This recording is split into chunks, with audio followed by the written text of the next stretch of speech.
Мусульманский квартал – самый большой квартал старого города. Он занимает почти всю северо-восточную часть Иерусалима.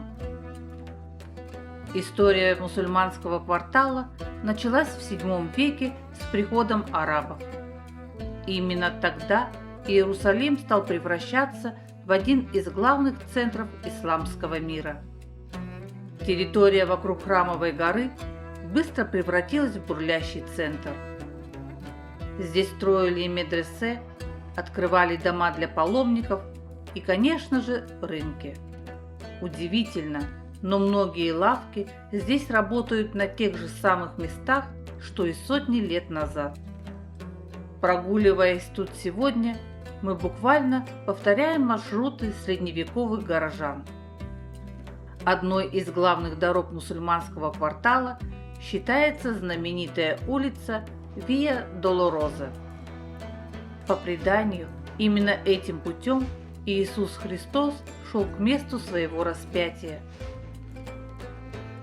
Сегодня здесь удивительный контраст.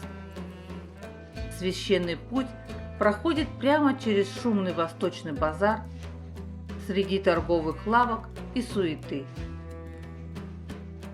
Прямо среди магазинов расположены остановки крестного пути. В самом начале этого пути находится часовня бичевания и часовня осуждения. По преданию, именно на этом месте римские солдаты бичевали Христа, а Понтий Пилат вынес ему смертельный приговор. Всего в нескольких шагах находится монастырь сестер Сиона. Под ним скрывается удивительное место – Лифостратон.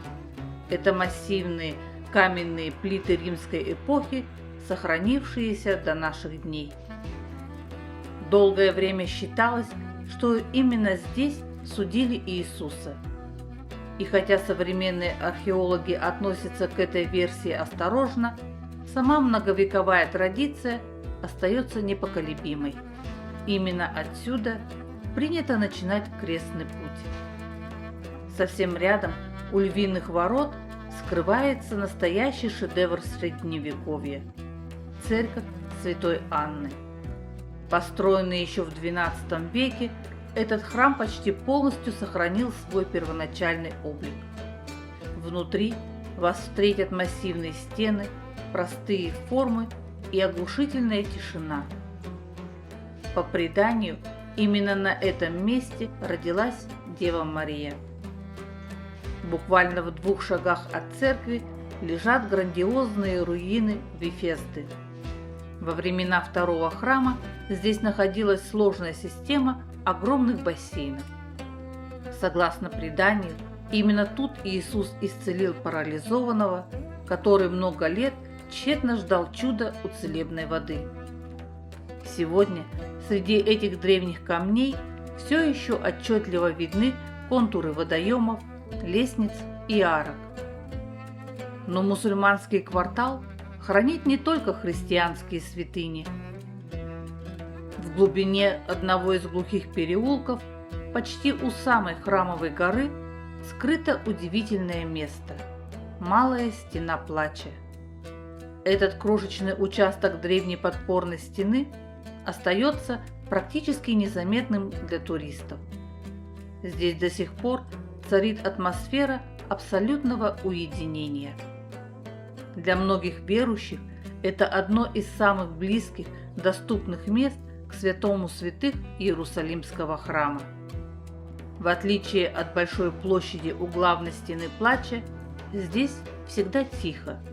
Нет большого пространства, охраны и огромного количества людей. В этом скрытом от глаз месте вас встретят лишь древние камни и тишина.